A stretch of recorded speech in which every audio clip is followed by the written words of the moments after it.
Fala, agronautas! Está começando mais um episódio do Escancar Agro, podcast que veio escancarar o conhecimento agro para você, ou a falta dele, né? Estamos aqui hoje, eu, Josi Prado e Rinaldo Grassi. Tudo bom, Rinaldo? Tudo bem, e você?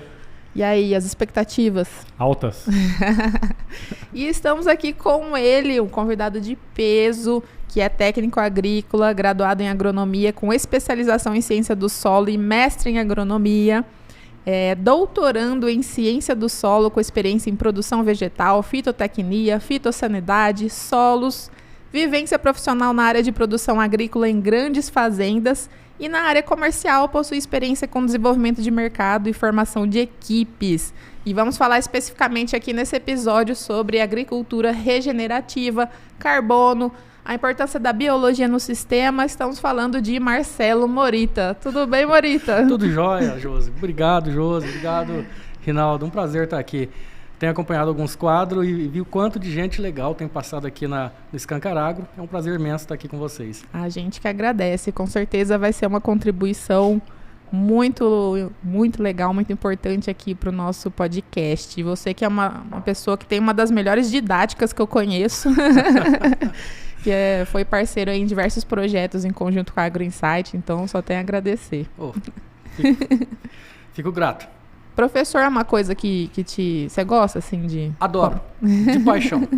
Sempre foi assim? Sempre foi assim, desde...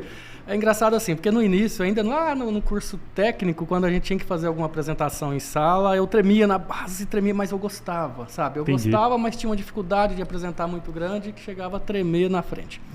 Só que com o tempo eu fui vencendo isso, né? Tanto hoje para palestrar, para falar, eu gosto muito e gosto de dar aula, né? Tanto que hoje eu sou professor também, né? Além de consultor, de agrônomo, eu gosto da aula, atuo o ato de lecionar me chama bastante a atenção. Você era daqueles que explicava matérias da prova para a turma? Também. Ajudava quem estava precisando também. Sou também professor e coordenador do curso de agronomia da Faculdade Sul-América, aqui em Luiz Eduardo Magalhães, né? Um curso novo aí, já estamos no segundo período. Então tem aí alguns alunos, né? Maravilha. E antes da gente entrar no conteúdo técnico, né, em si, Morita, conta pra gente como é que você veio parar no agro. Resuma um pouquinho a sua trajetória. Olha, assim, eu sou do interior de São Paulo, né? Então, do interior de São Paulo, na época o algodão era evidente ali na região de Ituverava. Existia aquele chamado assim, eu fiz o técnico agrícola primeiro e fui monitor de praga de algodão durante muito tempo e quem fazia o técnico agrícola queria ser agrônomo. Aí eu fui fazer agronomia e dentro da agronomia, engraçado, como que os professores influenciam, né, os alunos. Eu tinha um professor da área de solos que, cara, eu babava a aula dele. Que espetáculo! E dali, assim, eu sempre procurei me especializar nessa área. Trabalhando com pragas, né, parece que o mundo agro absorve a gente para trabalhar na fitossanidade, né, de uma forma mais intensa, só que eu sempre tinha uma deficiência em solos e gostava da área. Foi onde eu fui buscar essa especialização, né? Aí eu me especializei em Lavras, na Universidade Federal de Lavras, depois eu fiz mestrado, fui para a Amazônia, fiz mestrado lá, estou finalizando meu doutorado agora, entendendo melhor o cerrado. Eu sempre busquei assim, ser prático, mas sem tirar o pé da academia, né? Eu acho que existe um abismo muito grande entre a academia e o campo.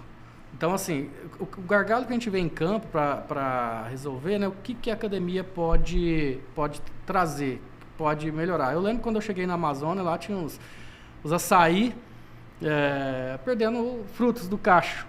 E por já ter passado aqui na região, né, o que era para nós? Olha, se tem abortamento, é deficiência de boro, tal, né, o que é isso? Será que o açaí é a mesma coisa? Então, fui atrás da academia, olha, vamos estudar boro. Aí eu desenvolvi pesquisa com boro em açaí, em sistemas irrigados, qual era o comportamento desse elemento, né? Aí, voltando para o cerrado, chegando aqui, uma coisa que sempre me perturbou muito, a cultura do algodão, alto insumo, quantidade alta de fertilizante. Quando você vai naquele conceito lá clássico da fertilidade, né, poxa, o algodão remove tão pouco porque eu tenho que adubar acima, né? Então, hoje minha pesquisa é em cima de extração, entender essa relação aí soja, milho e algodão e o quanto que eu tenho de balanço nutricional nessas rotações, vamos chamar assim, das culturas, né? Buscando a economicidade da adubação como um todo, né? Então, assim, eu sempre levei o problema do campo para a academia.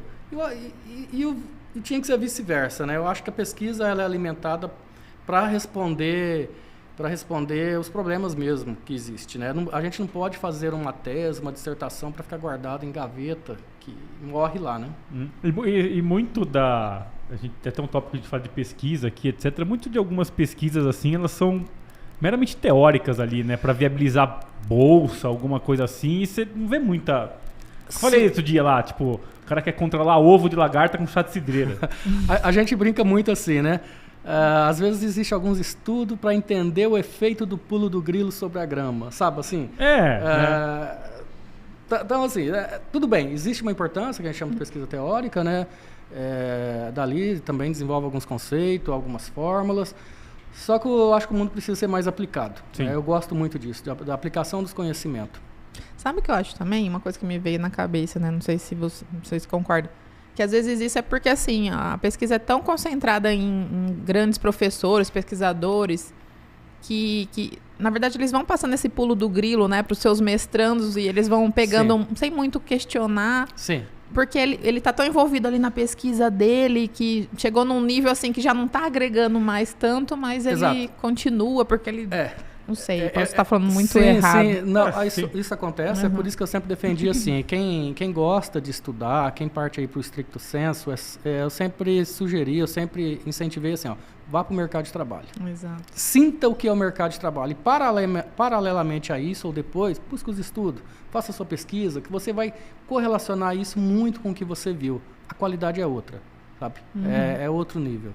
Sim, verdade. Agrega muito mais, né? Bastante. Você pega muito assim, né? Gente, tipo, termina a graduação, entra no mestrado, vai pro doutorado, PhD, sei lá. Realmente. E aí fica muito teórico, né? Sim. E a gente tende também a ficar muito, né, a Josi falou, no nosso mundo. Olha, eu sou o cara da fertilidade, um exemplo, né? Sim. E fico ali engessado ali, mas sem entender, por exemplo, o papel da fitossanidade ou o papel de um outro negócio, Exatamente. Né? E na verdade está tudo envolvido, né? Assim, a minha área é fertilidade, né? Mas na hora quando eu fiquei preso ali, a química do solo, para explicar alguns porquês que a gente vê no campo, eu me frustrei bastante. Porque não explica. Uma ciência isolada não explica. Sozinha ela não vai explicar. E pelo olhar da química, você vai tender a ser muito matemático e exato, né? Exato. Isso é uma discussão constante, né, no nosso grupo de fertilidade, que a gente chama assim, né? Às vezes a gente tem uma visão muito cartesiana da produtividade para explicar algumas coisas, né? Principalmente aí no mundo da fertilidade, principalmente da química. Dentro da ciência do solo existe N ramificações, né? Quando você pega a química de solo, talvez aquela onde você tem mais trabalho desenvolvido, você acaba criando um pensamento assim muito cartesiano para explicar algumas coisas que ocorrem em campo, que às vezes você se surpreende com alguns resultados que não está batendo com aquilo que você vê. Por exemplo, só para citar um exemplo, hoje é o mundo dos bioinsumos, né? Dessa visão mais regenerativa aí da agricultura.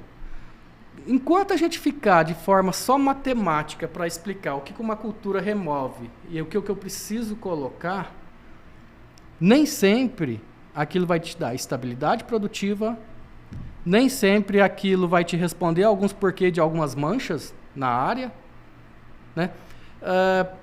Quando você traz, né?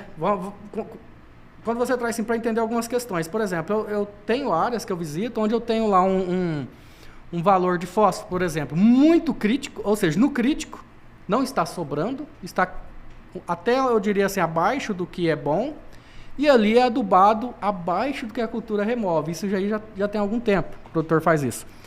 E eu sempre falei, olha, uma hora você pode se decepcionar, você vai ter balanço negativo nesse solo e pode declinar sua produção. Fato é que o cara colhe bem, muito bem por sinal.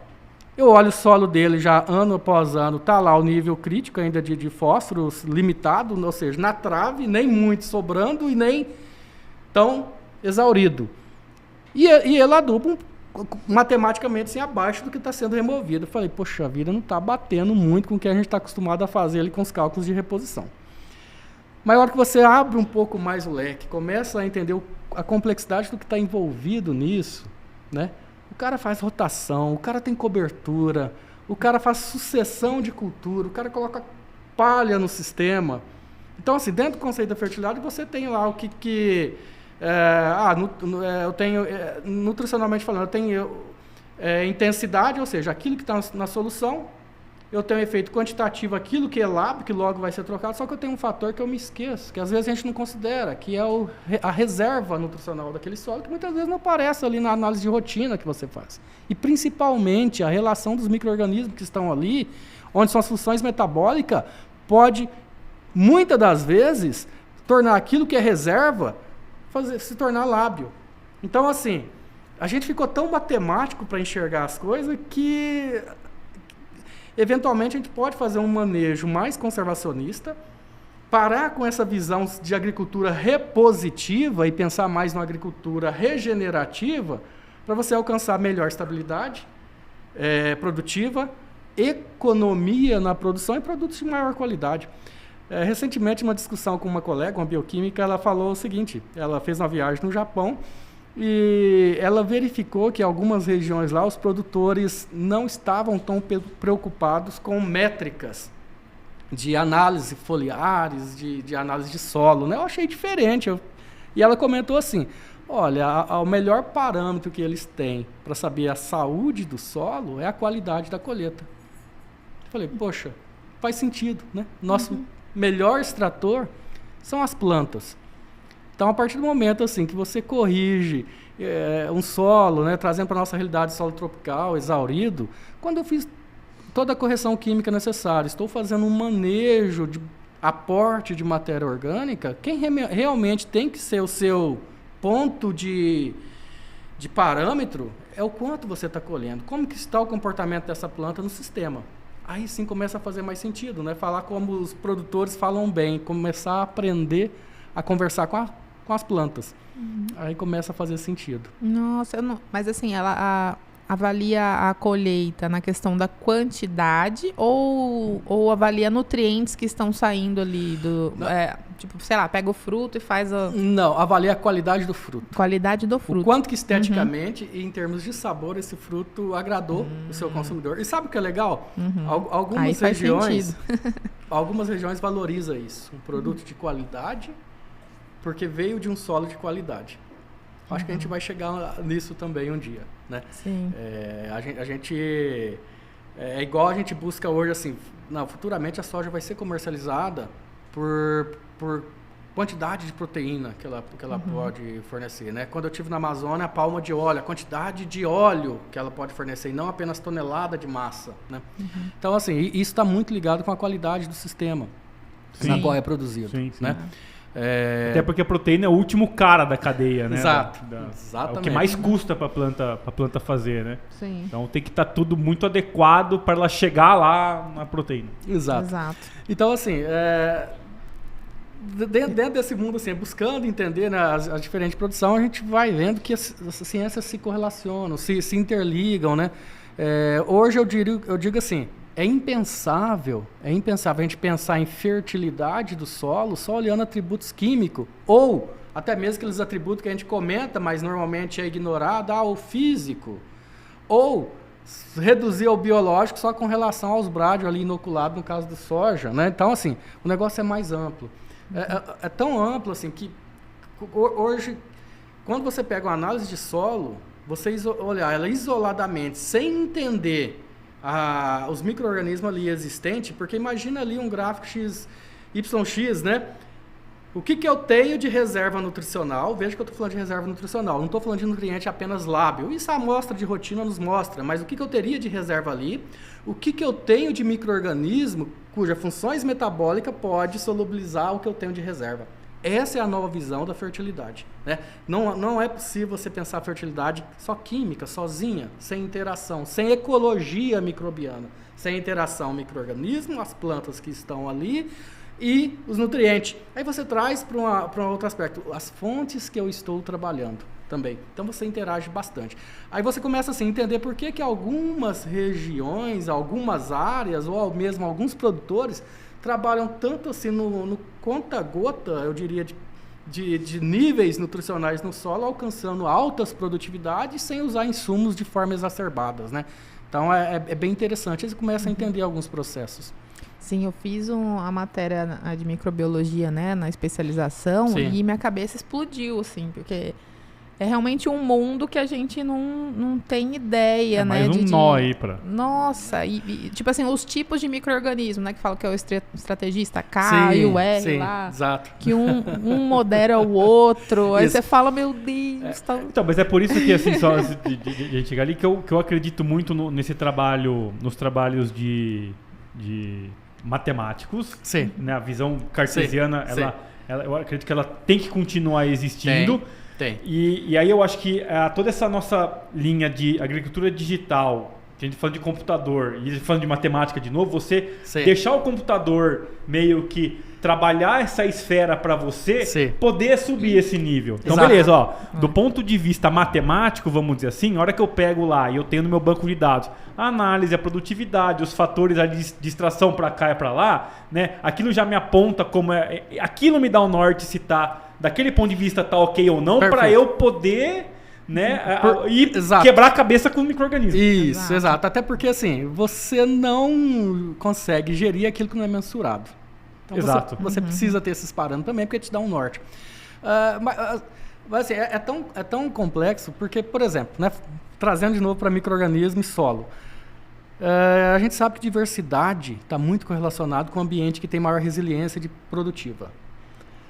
Ao mesmo tempo a gente pensa assim, poxa, então eu vou fazer uma aplicação aqui com um mix de micro-organismo, né? O conceito é esse. Só que você esbarra numa prática agronômica que não é legal, né?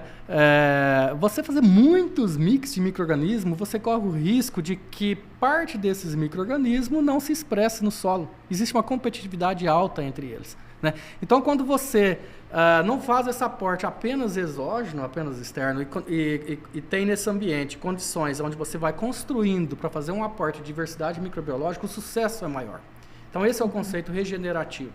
Tá? É você dar condições para o seu sistema, por si só, multiplicar, se tornar cada vez menos independente de insumos externos e exógenos, ou impactante, ou de certa forma salino, né? Você dá condições para que isso multiplique. Você ter uma diversidade maior, onde foi possível o seu sistema construído gerar umas condições para que essa diversidade ocorra, é muito melhor do que você pegar baldes e baldes de mix e tentar colocar ali. Não que seja ruim, mas parte desses micro-organismos fornecidos num sistema de forma exógena, alguns poucos vão se sobressair. Isso é fato. Tá? Assim, muito se fala, né, em plantas de cobertura, isso é legal, isso veio à tona novamente, né? Lá na época do plantio direto, a gente, né, foi para produção de palha, produção de massa, que é um dos tripés do plantio direto, a gente precisava ter isso. Hoje eu costumo dizer o seguinte, olha, quando a gente pensa planta de cobertura, não é só palha. A gente precisa ter sistema radicular e diversificar isso. Está muito ligado, né? A fisiologia esclarece muito bem isso. Os exudatos liberados, e a microbiologia vem e explica, são específicos para determinados tipos de micro-organismo. Eu lembro que a gente fez alguns trabalhos, né, usando a análise genômica, até para entender isso, áreas mais estáveis, né, de áreas que oscilava mais a produção ou menos produtiva. E foi muito claro para nós. Áreas mais produtivas, ou que tem maior estabilidade produtiva, a diversidade microbiológica é alta. E ela é importante. Aí, assim, ela vem de encontro com um detalhe bem legal. Eu preciso de carbono para que isso ocorra, né? Nós estamos aqui no oeste da Bahia, uma área de textura média. Não é fácil produzir carbono, ou melhor, incrementar matéria orgânica, aumentar os níveis de carbono total no solo não é tão fácil, mas é um desafio, porém é possível ser feito, né? Quando a gente trabalha mix de cobertura, hoje bastante incentivado nos sistemas, é carbono, é buscar uma relação legal CN, a gente sabe que micro-organismo para cada 24 partes de carbono ingerido vai precisar de uma de nitrogênio e 1/3 desse carbono depois se perde aí na atmosfera no processo de respiração, ele vai incorporar para a célula aí umas 8 partes. É exatamente para que ele tenha esse processo de degradação dessa palha. Se você ultrapassa isso daí, colocando mais carbono, você pode ter aquilo que a gente conhece bem, né? Imobilização temporária de N, ou um retardo na degradação dessa palha. Isso pode ocorrer. Então, por isso que a gente trabalha assim, bastante diversificação, para você encontrar um equilíbrio legal trabalho lá a braquiária, coloca lá uma brássica, uma leguminosa junto, como alguns estão tendo sucesso na região, exatamente para você ter o quê? Matéria orgânica de boa qualidade, estável e uma diversidade microbiológica legal. E sabe o que é mais legal nesse processo?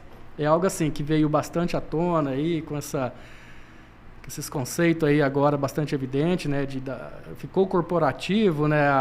A governança aí de social e ambiental. Quando você pega uma propriedade, imagina o produtor. Quando ele incrementa carbono no processo produtivo, ele está fazendo um serviço ambiental tão grande que antes ele não se atentava a isso. O agro foi há muito tempo taxado, né, como degradante, como eventualmente, eu diria, eventualmente não, na maioria das vezes é atacado por pedra, né? Fala-se muito mal do agro em alguns setores. Só que o agro é hoje uma das ferramentas que tem maior potencial de mitigar gases de efeito estufa. Vou citar um exemplo do porquê. Quando você pega uma floresta estável, madura, ela é um estoque de carbono. Perfeito. E tem que ficar ali. Lógico, as reservas têm que ser respeitadas, porque ali ela tem ativos biológicos. Eu preciso depois dar um exemplo, um ativo biológico que pode ter na reserva, prático. Então ela é também um estoque de carbono. Porém, se eu tenho culturas aqui, na qual eu colho todo ano, principalmente as culturas anuais, que é muito dinâmico o processo, esse sistema fixa mais carbono do que uma floresta madura.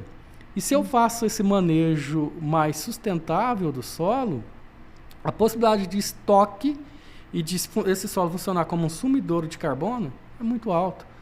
Né? Só para a gente ter uma ideia, num sistema de plantio direto, onde existe uma rotação de culturas com boa relação CN, a gente tem ali em torno de 0,6 a 1 tonelada de carbono ciclo estabilizado no solo. Ah, mas faz calcário, mexe, isso aí libera CO2. É verdade, o calcário libera CO2, né? Alguns estudos mostram aí, né? Pela garantia química de carbonato no calcário, dá em torno aí de 0,13 tonelada de CO2 emitido por cada calcário dolomítico, por exemplo, né? Só que, em contrapartida, um manejo sustentável, você retira da atmosfera e estabiliza no solo de 0,6 a 1 tonelada de carbono. Então, veja o benefício, né, que a agricultura regenerativa realmente pode fazer, o impacto que isso tem na produtividade. E você acredita que é possível fazer essa agricultura regenerativa tendo a soja como principal cultura, assim, ano a ano, como o pessoal faz, né? A gente não pode negar que, infelizmente, ainda é a monocultura que prevalece ano após ano, apesar da academia falar tanto em rotação, a gente saber a importância, claro, isso não é culpa do produtor, porque tem que ter toda uma estrutura, né? Não é fácil você mexer com muitas culturas ao mesmo tempo. Sim. Mas você acredita que é possível fazer uma agricultura mais regenerativa pensando na... Sim. É como possível. seria? É possível. Como seria na prática? É possível. Apesar da soja realmente ela predominar aí, né, a principal fonte de proteína do mundo, né, para gerar aí as proteínas, e isso é extremamente importante para nós. Às vezes o pessoal não entende o ciclo, né, da soja, a importância que tem no mundo, e só critica. Mas sim, é possível, mesmo ela sendo uma monocultura, mas dentro do regenerativo a gente preconiza assim, pós-soja que tem ali uma cultura de cobertura. Vou pegar como exemplo aqui a oeste da Bahia. É difícil? Mas tem N produtores tendo sucesso na introdução de palha no sistema. Introduziu palha, favorece micro-organismo, aplique micro-organismo, mantenha lá sua reserva. Vou citar um exemplo prático, né? Eu tenho uma reserva numa propriedade que está lá. Essa reserva é parte do cerrado natural que eu tenho. Aquilo ali eu tenho ativos biológicos muito importantes, que é um exemplo prático. Se o produtor chega ali, recolhe 1 quilo daquele solo, estável, equilibrado, sobre floresta, serrapilheira, legal, está ali, cerrado. Esse 1 quilo de solo, coloque lá 100 litros d'água, coloque açúcares simples, amido, açúcar mascavo. Passa um tempo, tem todo um processo. Você sabia que ali ele tem uma produção de biofertilizante on-farm? Mas por quê?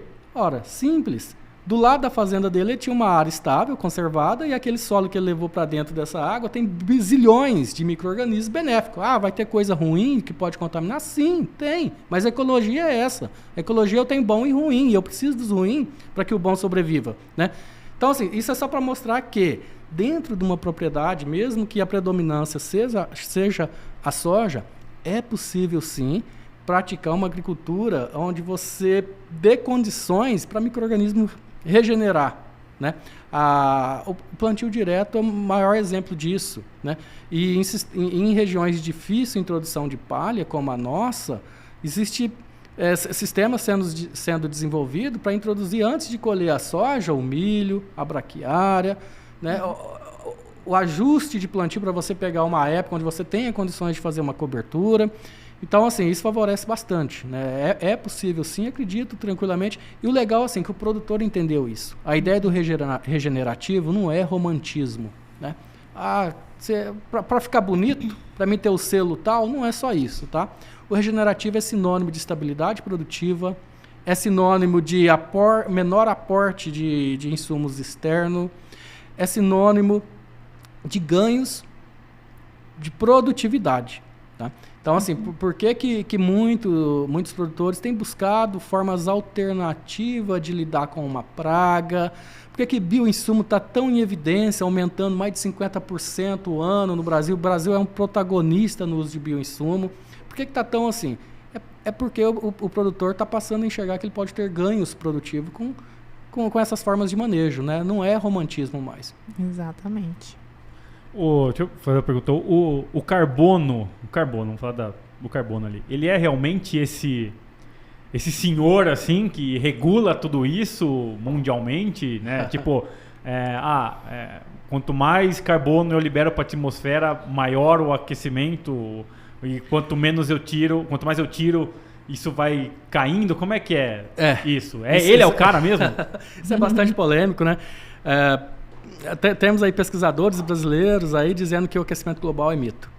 Pessoal, não é mito. A gente não pode ir contra a ciência. A ciência, mais de 90% delas, de artigos de cientistas importantes no mundo, mostra que tem sim interação antropogênica na liberação de carbono. Carbono é sim a molécula da vida, né? O gás da vida. Fato é que senão o calor realmente dissipava. Só que nos últimos 270 anos, ou seja, pegar aí da época pré-industrial para cá, houve um aumento exponencial, mais de 50% desse aumento de CO2. Então, assim, daquilo que nós tínhamos lá de 270 ppm nas épocas lá de 1760 e para hoje, nós estamos com 420 ppm de CO2. Nunca se teve uma elevação tão rápida. Isso é fato, inquestionável, tá? E o que acontece? Às vezes alguns cientistas, né, tem algumas notoriedades aí brasileiras que dizem o seguinte: não, isso é mito, não precisa se preocupar. E parte do agro vem e bate palma. Como se tivesse que se eximir de uma culpa que o agro não tem essa culpa. É confortável para alguns setores ouvir dizer que aquecimento global é um mito. Pessoal, primeiro ponto, o produtor não tem culpa nenhuma realmente em cima disso, tá? Segundo ponto. Essa não é a única fonte de liberação? Lógico que não. E sabe que é o segundo ponto mais importante? O agro, como um todo, pode ser a principal ferramenta de mitigar os gases de efeito estufa. Só para você ter uma ideia, se todas as áreas cultiváveis no mundo, se fizesse um manejo para elevar em 1% o teor de matéria orgânica nesse solo cultivável no mundo, seria possível trazer para os mesmos patamares de CO2 na atmosfera da época anterior à Revolução Industrial. Nossa. Só para entender o potencial que o agro tem nesse meio. Então, assim, ele não é vilão.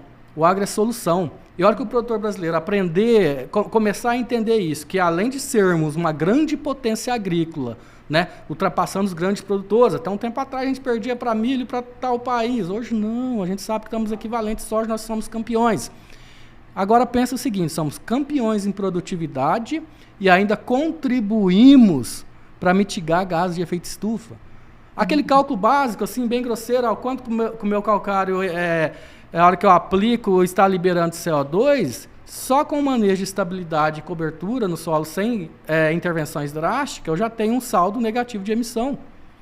Então, assim, o potencial agrícola para produzir, ser uma ferramenta mitigadora é muito alto, muito alto. Acho que uma coisa que tem que ficar clara, não sei se vocês concordam, é a separação dessa mudança climática, porque existe a mudança climática de fato, que não é a interferência humana que acontece, né, que o pessoal às vezes confunde na hora de explicar, né, que acontece realmente na troca de eras aí. Exato.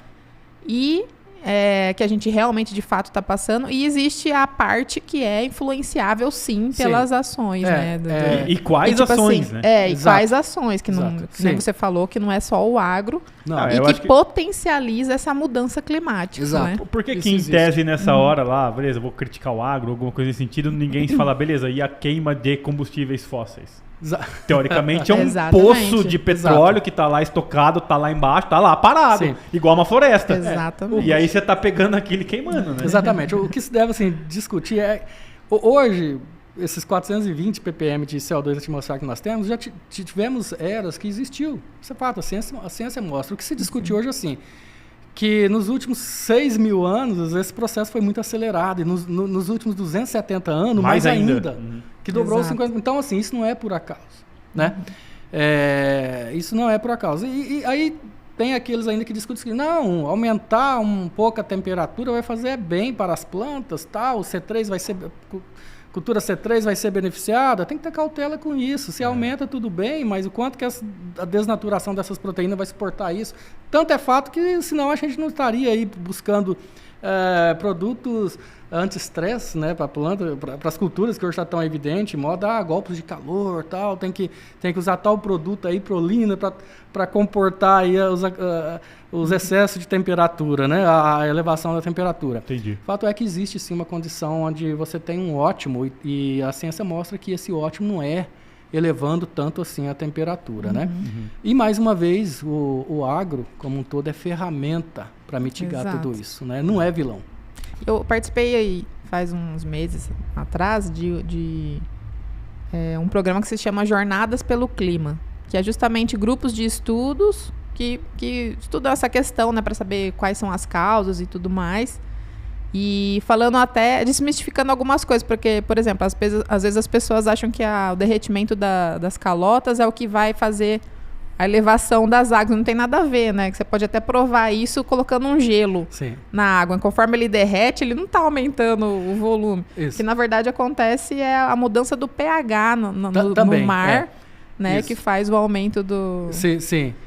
Isso é bem interessante, isso foi até polêmico, porque foi apresentado por alguns pesquisadores, mas a gente deve entender o seguinte, que esse gelo que foi feito uma analogia com os icebergs, a gente tem que entender assim, que o iceberg é o de origem de geleira, não é o mar congelado, né? Então, assim, são fatos diferentes, sabe? Tanto que não é de água salgada, né? É legal. E só para complementar... É um ativo de água doce imobilizado, né? Exatamente. Isso, é verdade, é verdade. E só para complementar, daí o pessoal estava falando lá quais eram as causas, né? E a principal causa era realmente a queima de combustível, né? O transporte aéreo, né? Hoje o que mais... E aí tinha lá também, né, atividades, né, de agropecuárias, nanana. E aí é engraçado como isso está tão enraizado que em vez do pessoal lá atacar... 80-20. Em vez de atacar o avião, falar nanana, ficou todo mundo focado no agro. Sim. E aí eu lá sozinha, pessoal, não, mas tem que ter uma consciência. Exato. Exatamente. Então, realmente está muito enraizado, né, isso. Tem, assim... Pessoal, existem diferentes sistemas de produção no Brasil, né? Eu gosto de viajar muito lá para a Amazônia e para sair um pouco do grãos, da cultura intensiva, eu gosto de fazer umas imersão lá, né? E todo ano eu vou, região que eu já morei, trabalhei. E você morou lá há quanto tempo? 6 anos. 6 anos, nossa. Eu fazendo rodando entre Pará, região do Manaus, Roraima. Então eu tive a oportunidade de conhecer assim, diferentes sistemas de produção. Existe esse modelo importado do sul, que predominou e melhorou no Cerrado e que também está entrando na Amazônia, no sul do Pará, tal, para a produção de grão. Cada região com a sua particularidade, isso deverá ser ajustado lá. Existem outros modelos de produção dentro da Amazônia muito interessantes, que deveria ser modelo projetado para o mundo. A bioeconomia da floresta em pé. Vou citar uma região bem interessante que vale muito a pena o pessoal ir conhecer. Vai conhecer a região de Tomé-Açu, lá no Pará, colônia japonesa produzindo cacau, pimenta do reino, outras frutas exóticas como pitaia, num sistema de floresta em pé, o sistema agroflorestal, né? Que até um tempo atrás eu achava que era um romantismo de bicho grilo, mas não. São sistemas, muitos deles mostrando viabilidade econômica, estando a floresta em pé, sequestrando carbono, estabilizando carbono no sistema, favorecendo diversidade biológica, e existe um mercado ávido para produtos oriundos desse sistema de produção. Então, assim, são modelos produtivos que podem se encaixar muito bem para uma região igual o norte, a Amazônia, na qual a economia deve ser, ao contrário do que aconteceu com a Mata Atlântica, a Amazônia, a economia deve se desenvolver com a floresta em pé. Então, existe alguns modelos lá que deveria ser melhor projetado, servir de espelho para outras regiões, né? Vale muito a pena conhecer. Um sistema a partir dela, né? A partir dela, exato. Eu queria fazer a pergunta naquela dinâmica ali, que é um negócio que eu sempre tive dúvida, né? Beleza, vamos, o agro é ferramenta e o propósito dele é pegar o carbono e estocar no solo. Sim. Né? E a maneira de você fazer isso é você colocar plantas. Exato. As plantas ali, elas vão fazer todo o trabalho dela e vão fazer esse aporte de carbono. Tá, beleza.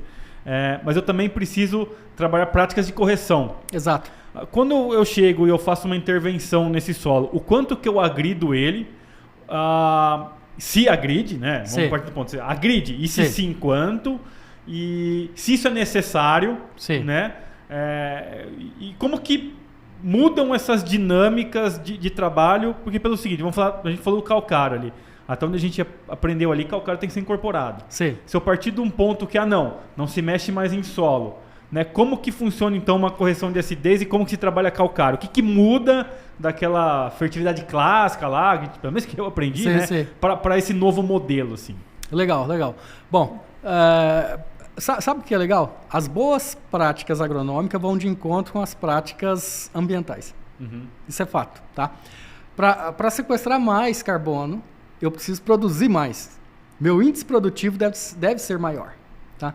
Quanto mais você produz por área, produtividade vertical, mais você tem sequestro de carbono. Porém, para você produzir mais, você tem que fazer correções. Você tem que adubar bem. Você tem que melhorar o sistema como um todo. Dar condições microbiológicas para o sistema, condições biológicas para o sistema também. Então, essa intervenção ela vai existir. O que muda é qual a frequência dessa intervenção. É o conceito lá do 1980 do plantio direto. Corrijo bem para evitar, para fazer uma intervenção drástica que não seja contínua e sempre. Uhum. Tá? Isso é fato. Então, assim, se você corrigiu bem o seu sistema, o processo será recalagem e não uma calagem de 6, 10 toneladas a cada 3 anos, por exemplo. Esse processo é de quantidade de calcário menor, o que te flexibiliza a não incorporação, tá? Desde que o sistema esteja corrigido, isso deve ser monitorado, né? Você calcário, fosfatou, trazendo para a ideia aqui do Cerrado, elevou os teores de fósforo para o que a gente chama de bom. Você deu condições para que aquela cultura, seja soja, milho, seja o que for que você estiver produzindo lá, produza bem, automaticamente seu índice de sequestro de carbono ele é maior. E se você faz um manejo mais conservacionista desse solo, evitando intervenções frequentes, a estabilização é maior. Veja bem, aumentar o carbono na fração mineral do solo, aquele que vai aparecer na análise de rotina ali que você faz, não é tão fácil. Só para se ter uma ideia, seria necessário aí 10 toneladas hectare em material orgânico durante 10 anos para que eu tenha 1% aproximado de matéria orgânica no solo. Aquela estável, né? Então, assim, é algo para ser construído, trabalho formiguinha e é trabalho de muita paciência. Mas o legal é o seguinte, quanto mais você melhora esse sistema para introduzir carbono, mais você também tem resposta produtiva. Então, são conceitos que se complementam, as boas práticas agronômicas e também a ambiental. Mas vai chegar um dia, por exemplo, né, que eu mostrei o solo e minha saturação de base 0,20, vamos falar. Sim. Caiu e eu vou ter que chegar lá e fazer uma recalagem para voltar ao nível que eu considero adequado. Isso pode acontecer. Pode acontecer e é fácil de encontrar sistema assim em nossa região, mas sabe quando isso é mais evidente? Quando eu não tenho rotação de cultura. Seja um milho, seja uma braquiária quando entra no processo. Sistema radicular, por isso que eu falei, né?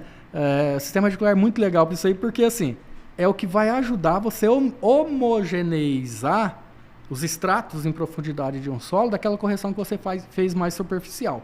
Porque assim, Reinaldo, hoje é impensável uma intervenção, igual eu já fiz no passado, quando eu fui gerente de fazenda lá atrás, de você usar um Iveca tombando o solo. O custo energético disso é alto e é uma correção assim que você faz para cobrir erros, né? Então, se você tem um sistema corrigido, né? Eu tenho ali vamos chamar, como se fala muito aqui no Oeste da Bahia, perfil do solo corrigido. Beleza. Você consegue, então, a partir do momento, uma intervenção mínima. Quando você introduz, mesmo em situações difíceis, de formar cobertura igual aqui a nossa, mas que você começa a ter sucesso na introdução de cobertura, na possibilidade de fazer mix dessas coberturas, você vai perceber que, mesmo a correção mais superficial com calcário, com o passar dos anos, você não tem uma heterogeneidade tão elevada assim nos estratos. Ela só ocorre numa condição de predominância de uma só cultura. Aí você tende a empobrecer ou não trazer essa correção mais superficial para baixo, né? É as boas práticas agronômicas mesmo. Porém, como você bem falou, eu tenho palha, meu sistema é plantio direto, mas eu estou tendo limitações produtivas, ou seja, porque eu estou exaurindo a subsuperfície, ou porque estou tendo camadas compactadas, que é fácil de acontecer. Obviamente, você não vai deixar que esse sistema continue limitando sua produtividade. Não é um pedestal lá, o plantio direto, quando mal feito, que você, não posso mexer porque eu tenho palha. Mas se você está tendo limitação, você acaba tendo que realmente fazer uma intervenção. Essas dinâmicas de compactação, né? Como que o pessoal tem detectado de forma adequada para fazer a intervenção? Ou não? Mais uma vez assim. Essa é uma pergunta e a outra era o pessoal que trabalha muito com algodão e... Assim, não vou falar que é muleta, né? Mas eu vou falar assim, a justificativa... Né, que o pessoal tem, cara, aqui na minha região eu não consigo destruir soqueira química, então eu faço isso de forma mecânica. Esses dois pontos, como que tem? O algodão ele exige muito sistema radicular profundo, né? Ele é muito sensível a isso, tanto químico quanto físico, né? E mais uma vez, será que o penetrônio ali, eu trabalhar 2.000 kPa é o ideal, 1.000, 1.500, se discute muito isso. Mais uma vez, o melhor indicador é a planta. Começa a puxar a planta numa lavoura e sinta como está o sistema radicular dela. Tá pé de pato? Tá superficial? Porque não tá legal, tá? Porque assim, isso a gente não pode criar, assim, engessar muito o que seria uma pressão adequada, tida como ótima para o crescimento, porque muda muito de sistema para sistema, cultura para cultura. Só para você ter uma ideia, no plantio direto, o que eu tenho de adensamento, superficial, ele obviamente vai ser maior do que um plantio convencional. Só que os benefícios de um plantio direto sobressaem nessa compactação superficial que eu tenho, né? Então, mais uma vez, o indicador ideal é a planta. É ela quem vai dizer. E sim, o pessoal tem negligenciado essa parte. Tá? O pessoal fica muito na química, o pessoal fica em outros manejos e esquece do processo de compactação, até porque ele é mais complexo, não é simplesmente passando um arado.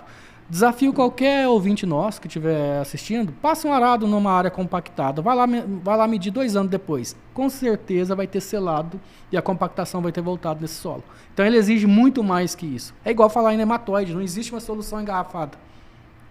São manejos para ser feito. E, especificamente para compactação, o manejo é sim introduzir, mais uma vez, plantas de cobertura, é uma delas. Nossa, existe uma linha aí de manejo que, se você fizer tudo certinho, como diz, né, como determina o conhecimento e tudo, você resolve o problema de nematóide, você resolve o problema de compactação, de nutrição, de pragas. Não tem. Quando você enxerga assim, que é tipo... ir lá e fazer uma correção muito bem feita de início, quando abre área, e depois vir com rotação de cobertura. Isso já resolve praticamente quase todos os problemas, né? Sim. É bem legal isso, Josi, que você comentou, porque assim, na maioria das áreas, o que existe são manejos buscando corrigir falhas, erros lá no início, na abertura. E isso é muito comum, né? Isso é muito comum. Isso acontece bastante. Mas igual a gente fica fazendo terapia a vida inteira para corrigir os problemas dos primeiros anos de infância. Isso realmente pode... Isso acontece com mais frequência do que a gente imagina, né? Mas então, parte mesmo de fazer o bom trabalho lá no início mesmo, então. Tem que ser. Beleza, agora já que eu... Tipo assim, né? Já que eu tô no inferno, né? Já que eu tô pegando, tô tirando a vegetação, tô fazendo... né? Já tô causando esse impacto, vamos dizer assim, e pelo menos eu faça isso de uma vez e completa, é isso? Sim, exato. E aí, o que seria essa definição de, putz, parabéns, cara, você fez tudo que tinha que fazer. Pessoal, é possível começar certo, independente do seu recurso financeiro. Isso é importante, tá? Muitas vezes, a gente tem aquela ideia assim, produzir a qualquer custo. E não é assim que funcionam as coisas. Tá? O produzir a qualquer custo não existe mais. Né? Você tem que produzir de forma viável. E produzir de forma viável, o que é legal, assim, que os conceitos conservacionistas fazem muito parte disso. Então o produtor vai abrir uma imensidão de área para tocar de qualquer jeito, fazer errado, lá na frente tem um dispêndio enorme para tentar corrigir o erro para trás. Repense o que ele vai realmente plantar. Nós temos sugerido... muitas vezes o produtor que está abrindo área e querendo entrar com soja naquele ano, sabendo que as correções químicas ali, apesar que fiz 12, 13, 15 toneladas de calcário, fiz 2 toneladas de fósforo, coloquei 200 quilos lá de P2O5, agora os níveis estão ótimos. A gente sabe que no primeiro ano não é assim, então por que vai entrar com uma cultura tão sensível de exigência, que são as culturas, né, como soja? E cara, entra ali com a braquiária nesse primeiro ano, começa a trabalhar o sistema desde o início, para que na frente você não caia aí com tantos erros e fique anos e anos tentando corrigir erro. Agora é interessante, quanto que essa questão solo, ela mostra erros, né?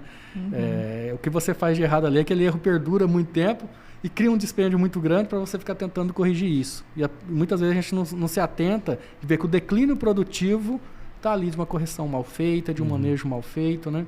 Interessante que ontem a gente fez uma reunião com uma empresa que trabalha gotejo enterrado.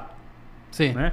E é premissa deles na instalação do gotejo, na instalação do equipamento lá tudo, você já ter feito esse trabalho de correção e logo após a implantação você entrar com planta de cobertura.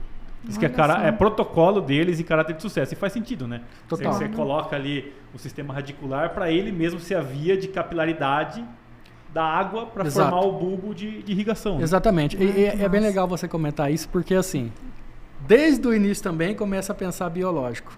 A cobertura.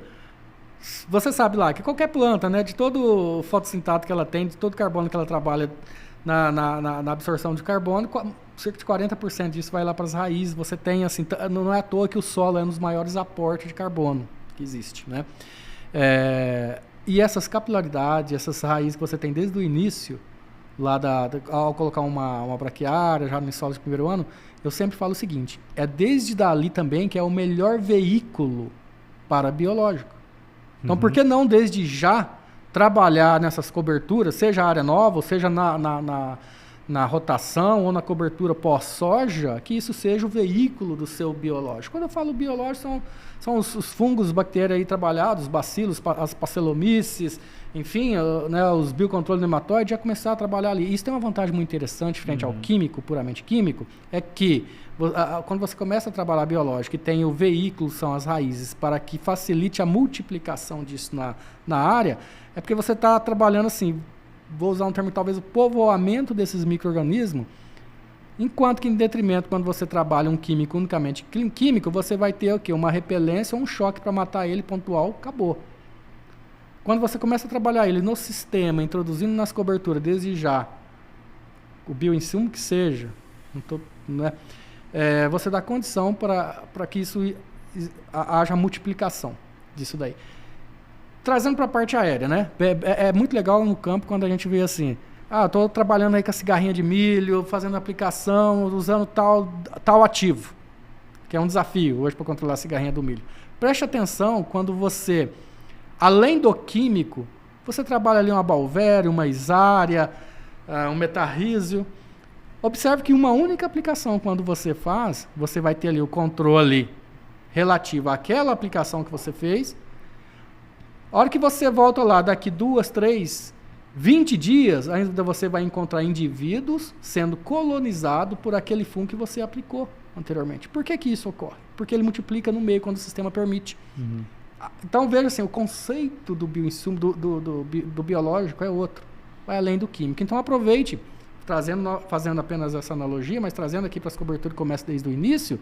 Então,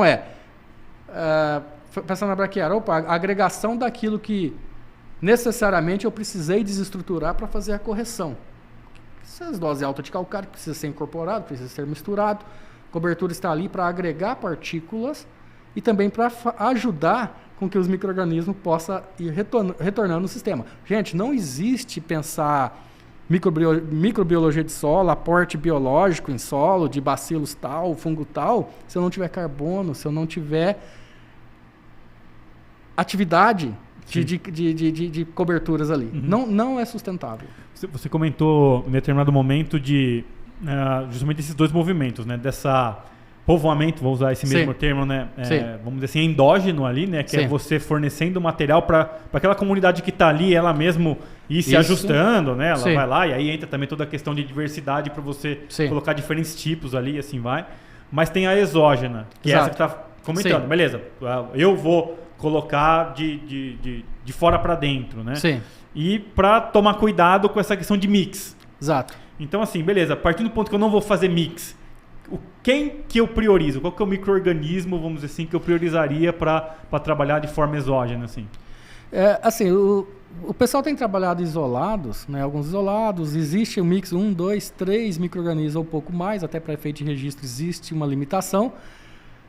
Quando você consegue mensurar o que eu tenho de problema, eu tenho ali uma doença X, sabidamente controlada ali, exemplo, um bacilo subtilis. Nessa situação, se possível, você conhecer ali, as análises metagenômicas estão aí para isso. Identificou que na ecologia da microbiologia, de todos os micro-organismos presentes, ela está em menor, ela está em decréscimo, aí começa a direcionar. Veja que legal assim, que assim como na análise química, hoje você consegue, com uma certa facilidade, mensurar o que você tem ali no solo. Só que, mais uma vez, eu reforço, eu não gosto muito de pensar micro-organismo como a gente pensa em ativos químicos, né? O indivíduo tal para controlar o problema tal. Por quê? Porque eu estou lidando com um ser vivo. Existe uma ecologia existente ali. Então, se eu só pensar em colocar único e exclusivamente ele, toda vez, de forma indiscriminada, existe também um desequilíbrio ecológico aí, que muitas vezes a gente não considera isso. Exemplo simples, pseudomonas, né, solubilizador de fósforo, vamos colocar, todo mundo gosta de falar de fósforo, vamos colocar, vai solubilizar. Só que se eu penso só nisso e vou só priorizando isso daí, chega um momento que pode ser fitopatogênico, como a gente sabe que existem alguns problemas causados por pseudomonas, né? Da mesma forma, outro bem comum é azospirillum, ótimo, né? Promotor de crescimento, mas se eu apelo nas doses, coloco muito, ele sobressai sobre o bradyrhizóbio. Então eu tenho o quê? Um excesso de crescimento que pode não ser interessante. Uhum. Então, entender o que eu tenho é importante para estar colocando. E por que o bradyrhizobium na soja, você coloca ele todo ano e ele não consegue perpetuar ali? Ele tem alguma coisa assim? Isso é legal e é a partir disso aí que começa a ter algumas críticas em cima até de algumas análises genômicas, né? Porque, na verdade, a análise genômica ela identifica o organismo que tem ali e, através de um banco de dados, relaciona qual metabólito, a função metabólica que pode desenvolver. Só que existe um detalhe. Será que aquela cepa que está ali é eficiente para desencadear aquela função metabólica que você espera? Da mesma forma, os rizóbios, quando Quando você trabalha a inoculação, e ela deve ser sim feita todo ano, mesmo em áreas velhas, você vê resultado evidente nisso, é uma questão de eficiência de cepas. Você trabalha cepas muito eficientes. E às vezes, mesmo que você tenha ali no sistema, e você consegue quantificar, não, eu tenho ali bastante bactérias desse gênero Rhizobium aí, só que nem sempre pode ser tão eficiente quanto aquela que você está colocando. Questão de eficiência de cepa mesmo. A pergunta é por que essa eficiente não fica viva ali, né? Sim, e eu tenho, mutação. Eu tenho uma pergunta também. Então, nesse caso, assim, é mais fácil, como você falou, pegar, às vezes, uma amostra do ambiente que você tem ali, como, por exemplo, o solo do cerrado, e multiplicar isso, porque ele já tem mais ou menos o equilíbrio ali de micro-organismos, né? Do que esse pontualmente, que nem você está citando. Né? Exato. Para alguns micro-organismos, quando você pensa assim em equilíbrio, particularmente, não me prendo muito em pensar em indivíduos. Né? Isso é uma premissa, até esse exemplo que eu citei, que você comentou agora, de tal, eu pego um solo ali de uma área conservada, de uma floresta, é uma das premissas para a produção, por exemplo, de biofertilizante em fazendas. Aquele produtor que talvez não tenha ali aquela estrutura para trabalhar on-farm, principalmente quando trabalha isolado, que precisa de um controle de temperatura maior, uma asepsia extremamente alta, existe uma forma rústica de trabalhar on-farm esses micro-organismos, que é esse exemplo que você comentou agora. Olha, eu pego um solo de uma área conservada, que mostra ter um bom equilíbrio ecológico, eu falo lá, não teve tanta intervenção humana para mexer, de floresta mesmo. A reserva lá do cerrado. E multiplico isso em caixas d'água comum. Por que eu tenho ali? Cara, eu tenho zilhões de micro-organismos ali. Eu vou dar substrato para que ele multiplique mais ainda. Substrato à base de açúcares, amido, coloco ali material orgânico à base de carvão moído, própria farinha de osso, esterco. E como eu estou trabalhando com bactérias aeróbicas, faço indução de ar, movimento, isso aí pelo menos 2, 3, 5 vezes dia. Existe N receita para isso. A partir de um período trabalhando, 10 dias, 8 dias, dependendo do que você estiver trabalhando, você tem ali um biofertilizante. Qualquer produtor pode fazer isso. Tá? E o que é legal? Mas como que eu vou aplicar isso? 2% da concentração dessa calda filtrada dentro da pulverização e aplicado no campo é um biofertilizante. Você tá entendendo? Por isso que eu falo assim, né, é uma área de monocultura, mas é importante você ter lá a sua reserva, porque ali eu gosto de falar que eu tenho ali ativos biológicos. E o que a gente quer fazer na agricultura regenerativa? Não é exatamente aumentar a diversidade, né? Então você tem áreas estáveis e você vai melhorando a diversidade da sua área, né? E precisa, a diversidade está correlacionada com produtividade. Tem um trabalho muito recente lançado pela Embrapa, publicado pela Embrapa agora, trazendo para a Amazônia novamente, onde a produção de açaí ela é maior naquelas áreas que estão próximas à floresta. Né? Só para ter ideia, porque existe essa dependência. No caso do açaí, ele é muito dependente de uma espécie específica de abelha para fazer a polinização. Então, assim, da mesma forma a gente pensa ali, trazendo aqui para o cerrado de novo. Né? A gente precisa dessa diversidade para que eu tenha o quê? Interações microbiológicas, né? Solubilizar nutriente, fazer aí a promoção de crescimento, controlar algumas doenças e pragas, porque às vezes a gente pensa muito assim, mas eu preciso ter ali só bacillus subtilis, só tricoderma, e não é bem assim. Eu preciso ter a parte ruim também, porque ele serve de alimento para a parte boa. Né? Sim. E até pensando pensando nisso, né? Pensando que esse mix de micro-organismos que existe lá, que é estabilizado naquele ambiente, né? Que a gente vai trazer para um ambiente onde a gente vai utilizar outras culturas que não são do mesmo... É o que eu ia perguntar. Era isso. Tipo assim, beleza, mas isso aí... No caso do açaí, o açaí ainda é amazônico, né? Não, só se eu estiver errado, né? Sim. Ele ainda é de lá, né? Mas ali, tipo, sei lá... A planta que tá lá é piqui, lá e eu tô colocando em soja, né? A soja vem lá da Ásia, né? Sim. Por que isso funciona? Sabe o que é legal? Assim, a soja brasileirou bastante, tá? Ela se adaptou muito bem ao nosso clima. E aquela soja que você tem alta, que está saindo super bem no nosso sistema, no nosso solo, se você tem condições de aumentar a diversidade biológica com aquilo que você tem local, tende a ser melhor. Tá? Isso é fato. Tanto que existe algumas empresas da área de bioinsumo que preconiza isso, né? A gente produz a bactéria presente aí no seu local. Porque existe sim uma possibilidade de maior sucesso. Isso é legal. O de dentro, tá? Não que alguns agentes externos não possa ser interessante, como tem. Tem pesquisas aí que mostram isolados aí de micro-organismo lá do cacto do cerrado tendo algum sucesso, né? Isso é bem evidente na nossa cultura. Mas você trabalhar o interno, e esse é outro conceito da agricultura regenerativa, você poder, dentro da sua propriedade, você conseguir gerar esses micro-organismos, é mais interessante sim, tá? Você parte da premissa de que é o adaptado para o local. A possibilidade de sucesso é maior. Eu ia falar, às vezes fazia mais sentido você ir lá pegar aquele talhão que produz 100 saco lá e pegar 1 quilo dele, né? Olha, sua ideia não está errada. Sua ideia faz sentido, tá? Porque assim, é daí mesmo que começa. Ó, o que tem lá? Vamos entender. E por que não? Na onde eu estou produzindo bem, pode ser assim fonte de inóculo para você multiplicar. Pois é, né? Entendeu? Porque, assim, parte da premissa é que lá eu tenho uma estabilidade. Tá? A ideia é essa. A ideia de biofertilizante produzido dentro de propriedades são esses conceitos próximos. Eu citei o exemplo de floresta, de área reservada, porque ali você tem uma diversidade muito grande. Você deu condições para essa diversidade aumentar nessas áreas sem grandes intervenções. Tá?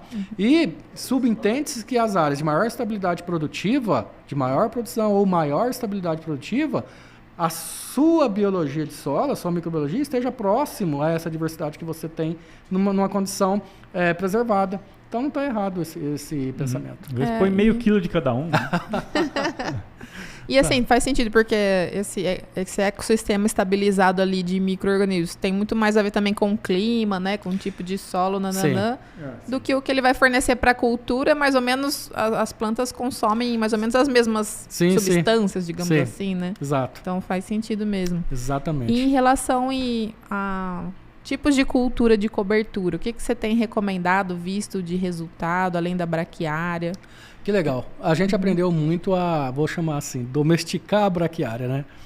De norte a sul, a braquiária tem ficado bastante evidente. O pessoal do sul é um pouco mais diverso para trabalhar a cobertura e nós temos muito que aprender com eles. Aqui na nossa região, eu fico alegre de ver assim, que plantas até então a gente considerada que não vai dar certo aqui, tem tido sucesso. Nabo forrageiro, próprio trigo mourisco, né? Os diferentes tipos de crotalária têm tido sucesso aqui. E as misturas junto à braquiária tem sido possível. Muita gente, vou trabalhar nabo forrageiro que fica susceptível a mofo branco. Mas quando você mistura isso à braquiária, a gente tem percebido sim, que até uma certa porcentagem, quando junta a braquiária, essa doença não fica tão evidente. Agora, o que é interessante a gente entender? Pessoal, nem tudo são flores, né? O milheto, que legal que é o milheto, né, na cobertura. Só que milheto, ele é um grande multiplicador também de spodóptera. Sim. Né? Tem lá o nabo forrageiro. Infelizmente, o nabo forrageiro também, muitas lagartas escondem ali no tubérculo. Né? Então, assim, nem tudo são flores e você tem que pensar assim, a manejar a praga desde lá da cobertura. Então, aquele negócio de, eu tenho os índices de controle, o nível de controle para o algodão, para a soja, para o milho, isso é conceito antiquado, antigo também, tá? Você tem que pensar assim, eu tenho os níveis de controle que começa lá na minha cobertura, lá no meu milheto, né? Então, isso aí deve estar na prática do dia a dia, manejar sistema, não mais a cultura pontual. Então, a gente vai estar sempre perdendo aí tecnologia, como a gente sabe, as proteínas hoje do algodão, na soja, o spodóptera furou, helicoverpa está aí comendo, né? A gente faz manejo hoje numa cultura e somos obrigados a não levar em consideração a proteína que essas culturas têm, né? Das novas tecnologias, porque está furado. Enquanto continuar a pensarmos só pontual e não considerar o sistema como um todo, nós vamos continuar perdendo tecnologia. Total. Tipo, total. Emergência de lavoura ali é nível 0, né? Exato. Beleza, lá na frente, quando você estiver no vegetativo, etc., você estabelece os níveis de controle ali, etc. Sim. Né? Mas ali na questão de plantio, germinação e emergência é 0. Pode ser qualquer tecnologia, pode ser uma que seja lançada agora, nesse exato momento. Chegou agora, 0 bala no Brasil, colocou. Não tem como uma planta pelo porte dela, pelo tamanho dela, sobreviver ao ataque de uma lagarta Sim. que é grande. Tipo assim, a lagarta tem que comer para morrer. A boca da lagarta é 5 vezes o caule da planta ali, planta nascendo, né? Sim. Vai segurando, Exatamente. né? Baixando o stand, né? Bem legal. Eu queria saber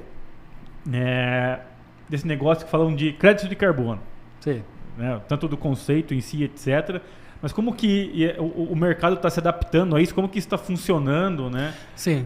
Eu imagino que assim, minha imaginação, né? Que no futuro a gente vai ter todo o processo rastreado. Certo. E os próprios insumos que estão sendo colocados ali, eles já vêm com um saldo embutido. Sim. Então assim, se eu estou aplicando esse produto aqui ele tem um saldo negativo, vamos Legal. dizer. Para eu produzir essa molécula, eu precisei consumir X de carbono. Sim. É negativo. Aí eu coloco ali, eu debito da minha conta. E tem esse que ele aumenta, né? Sim. Quase como se fosse uma cadeia de rastreabilidade de CMS, assim, Isso, sabe? é o que o pessoal fala, né, bastante, a pegada de carbono de um determinado produto, né? O que ele deixou para trás. A agricultura, talvez nessa ideia assim, de crédito de carbono, apesar do grande potencial que existe, é algo que está sendo construído e eu diria que a médio prazo, talvez eu acredito sim, que a médio prazo o produtor possa ser beneficiado com a questão do crédito de carbono. O crédito de carbono é uma tonelada de CO2, ou equivalente tonelada de CO2. Sabidamente, com um manejo conservacionista sustentável do solo, você imobiliza e funciona ali como um estoque de carbono, o produtor ele poderá sim ser beneficiado, tá? Principalmente por aquilo que a gente chama assim, de mercado voluntário, que é mais flexível, vamos dizer assim, a esse tipo de crédito de carbono. Isso vai acontecer num futuro, eu diria, próximo. Isso é uma realidade, tá? Mas antes que isso ocorra, o que é importante que o produtor reconheça? Que antes de capitalizar pelo crédito de carbono propriamente dito, ele tem N ganhos agronômicos por estar fazendo um manejo que insere carbono no sistema. Legal, isso é muito entendi, importante, entendi. tá? Mas realmente é algo assim que envolve política, é algo que envolve bastante discussão, como que vai funcionar esse crédito, que hoje, para a agricultura tradicional que nós trabalhamos, ainda precisa ser melhor estabelecido.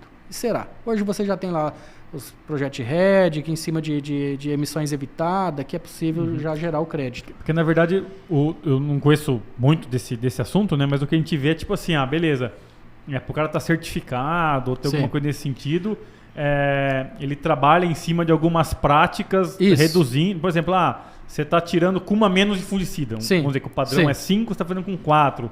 Ou não coloca uma molécula ou outra, né? Está muito nessa linha. Mas não nessa que eu tinha comentado até porque exige uma questão de adaptação da cadeia como um todo, né? Então, toda a cadeia de insumos, por exemplo, ela teria que estar se metrificando para depois ela metrificar o produtor, né? Hoje é muito mais nessa linha, né? O que existe já é que o produtor que está nessa linha, ele tem acesso as portas se abrem, né, de algumas instituições com relação a crédito, né, com relação a mercado.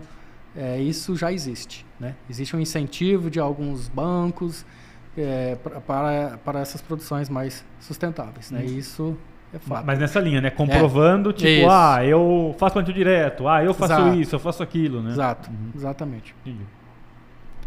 Muito bom. Isso daí. E lá, conta um pouquinho pra gente, Morita, dessa sua experiência, um pouco mais dessa sua experiência na Amazônia. Isso, na Amazônia. Lá chove, né? né? Na Amazônia. Chove bastante. Chega a ser chato.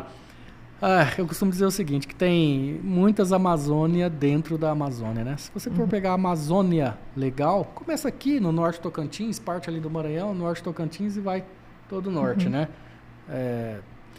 Mais de 50% do território brasileiro é Amazônia. Que inclusive a mídia usa para notícia, né? Estão plantando milho na Amazônia, mas a Amazônia é legal, né? Exato. Entendeu? Então, assim, existe cerrado dentro da Amazônia? Fitofisionomia de cerrado dentro da Amazônia? Existe. O exemplo está claro, de savana ali, mais savânico, né? Roraima é um exemplo. Roraima tem 2 milhões de hectares propício para que pode, de alguma forma, ser convertido a áreas produtivas, né? Que são a região de lavrados, é uma região de savana lá, da mesma forma. Então, assim, existe várias Amazônias dentro da Amazônia, né? Com relação à chuva, chove. Região do Belém ali, 3 horas da tarde, 4 horas da tarde, é chuva. Você marca assim, eu vou antes ou depois da chuva? Nossa. É regra. É regra, né? Agora, assim, é uma visão muito particular minha, eu acho que lá deveria ser modelo, e deve ser modelo para o mundo de como uma região desenvolver economicamente, mas com a floresta em pé. A partir da floresta. A gente falou, a partir dela. A partir da floresta em pé, tá? A produção está em F de X da floresta. Sim, exato, entendeu? Porque assim, tem que ser diferente do que ocorreu na Mata Atlântica, na região de Mata Atlântica, que teve que derrubar a floresta. Lá não tem que mexer. Independente, assim, desses questionamentos, mas a Amazônia não é mais pulmão do mundo, isso é independente disso. Né? É verdade. Os ativos biológicos ali dentro são imensuráveis, né? Concordo. E ali deve ser escola para o mundo de modelos de como produzir a partir da floresta em pé. Fiz uma viagem recente lá e tive a oportunidade de conhecer alguns modelos. Achei bem interessante, cara. Porque você tem, assim, produtos de alto valor agregado que deve ser melhor, deve se tornar conhecimento ao público, né? E muitas vezes você tira tudo aquilo para trabalhar uma única cultura, que essa única cultura tem N espaço de área degradado já no Brasil inteiro, por que você vai avançar para lá? Então, assim, sabe, tem muitas questões que devem ser colocadas em pauta. Imagina só, você faz isso, você acaba com o discurso de uma galera. Pois é. Não, é sério. Vocês estão falando, então tá ok, ó, tá sustentável aqui. E aí, vai falar o que agora? Sim, exato. Já pensou? Exatamente. Inclusive, eu tinha um sonho, assim, sabe, de ter uma área. Não vem com essa. Pelo amor de Deus. E fazer do jeito que tem que fazer e filmar. Tá. Achei que você queria ir pra Amazônia. Não! Colocar no YouTube. Eu quero conhecer lá o encontro dos rios lá, não sei o quê, né? Vale muito a pena, tá? Agora, falar que eu vou morar na Amazônia? Não, também não tem essa coragem. Eu não vejo problema algum. Não. Você tem vontade de voltar? Não dá pra secar as roupas. Assim, é difícil mesmo. Olha, eu não diria voltar, mas eu diria estar lá. Estar mais, né? Estar mais, né? Porque eu gosto dos dois mundos. Eu gosto do centro-oeste e eu gosto do norte. E eu acho que se complementam para a experiência. Isso que se fala que ela meio que já está loteada para empresa, nego estrangeiro ali, essas... Não, existe muita conspiração, assim, sabe? Tipo de cara que vai lá, já pesquisou várias plantas lá e a propriedade intelectual daquilo já não está mais com o Brasil. Assim, o que existe, isso é fato, é muita gente de fora aproveitando coisas que nós, brasileiros, deveríamos aproveitar mais. Uhum. Exemplo, cupulate, feito do caroço do cupuaçu. Excelente chocolate, cara. O brasileiro não conhece. Plantas como o jambu, uma planta que no norte muito trabalhado para ser tempero, tem um efeito anestésico na ponta da língua. Cara, que delícia. E a maioria do brasileiro não conhece. E N óleos essenciais, sabe? O cumaru, que é a baunilha da Amazônia, um aroma maravilhoso. Então, assim, o brasileiro não conhece. Então, é por isso que eu falo, tem muitos ativos biológicos lá que deveria estar lá, uma riqueza imensurável. Então, por que você vai perder isso daí para um tipo de cultura que dá para ser desenvolvida em outros tipos de área que está totalmente degradada e caberia mais? Então, é uma questão assim de arranjo político, sabe? Né? Deveria ser melhor. No máximo, aí a gente conhece o pato com o tucupi por causa do Masterchef. O Masterchef tem trabalhado eu sei muito fazer, essa... Olha aí, ó. Quem compartilhar aí vai ganhar uma marmita. Com pato no tucupi. Eu sou bom nisso. Eu sei temperar muito bem um tucupi. Olha aí, ó. Fica o convite. Morita, antes a gente tá caminhando pro final, né, do episódio aqui. Só pedir para você comentar um pouquinho um dia você falou da Terra Preta de Índio, que você também teve uma experiência, né, um pouco. Você falar um pouco desse assunto e legal. Depois a gente vai para a brincadeira. Legal.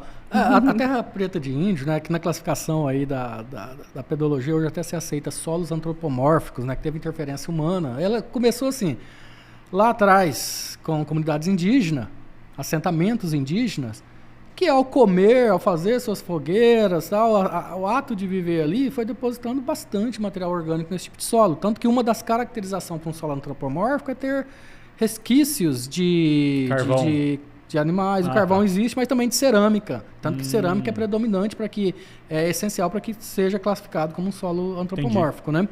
Mas o que tem nesse tipo de solo? É que ao longo do tempo, o acúmulo de carbono nele foi alto. Normalmente fósforo também é alto, apesar dele ter uma acidez elevada. Só que é um solo assim, que comparado com os solos adjacentes, ele é muito mais produtivo. Quem tem a oportunidade, por exemplo, de ir em Manaus, tem um rio lá chamado Rio Urubu, que na beira desse rio existe esse tipo de solo. E lá tem plantios de laranja maravilhosos, com alta produtividade em cima desse solo. Só que o que acontece? São solos, manchas de solo e pequenas ilhas esparsas num território grandioso como a Amazônia.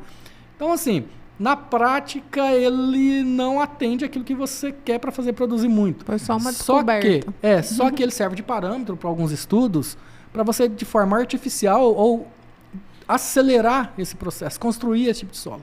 Biochar, que é uma queima do carvão com baixo oxigênio, para você preservar esse carbono, evitar que se perda no consumo da chama, né? O biochar, que pode ser feito de N, material madeireiro, ele é produzido, tem muita pesquisa assim, para usar o biocarvão, o biochar, para acelerar o processo da terra preta de índio. Né? Os mesmos benefícios que ela tem. Tem N pesquisa nesse sentido, né? Que serve de parâmetro. Então, assim, são acontecimentos, são situações que nos servem como referência. Olha, como recuperar, como trabalhar um solo, construir um solo que possa comportar uma boa produtividade, né? Solos antropomórficos mostram bem isso. Ou bem seja, interessante. Não é a terra onde eles cultivavam, é a terra onde eles viviam, exato, né? Exato. Então, provavelmente, exato. vindo de decomposição, isso, exato. Enfim, porque às vezes a gente tem esse negócio, não, é onde os índios cultivavam. Não, mas porque quando eles exauriram, né? Sim, exauriram. Eles exauriam terra, eles partiam para outras, exato. né? Nômades. Isso, mas nesse que caso... é o sistema de corte-queima, que até então praticado pelos índios de comunidades mais tradicionais, por algum tempo foi sustentável. Por quê? Dava-se um tempo para a capoeira recuperar. Ele brocava, fazia uso do fogo, aquela cinza enriquecia o solo para algumas culturas.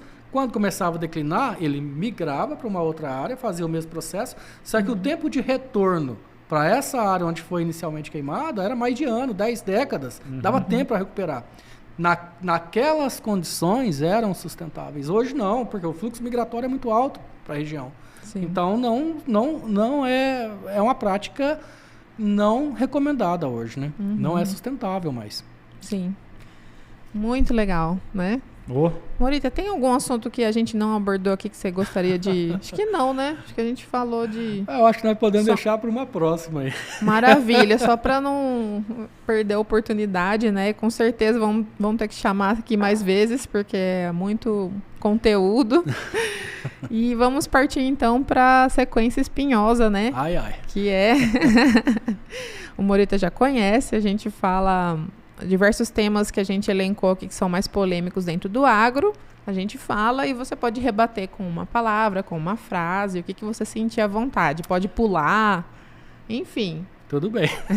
E depois no final da primeira temporada a gente vai fazer um apanhado, assim, resumão de tudo que os convidados falaram. E eu pedi para ver essas perguntas com antecedência e você não deixou. Vamos ver. Pois é, surpresa. Vamos lá, começando a sequência espinhosa com Morita. Desmatamento. Desnecessário. Terra indígena. Preservada. Reforma agrária. Deve ser feita. MST. Não entendo eles. Fazendas verticais. É uma tendência. Inteligência artificial. Caminho sem volta. Mudanças climáticas. Fato. Pressão internacional. Sempre vai existir. Pesquisa brasileira. Vanguarda, está na ponta. Merece ser mais incentivada. Políticas para o agro.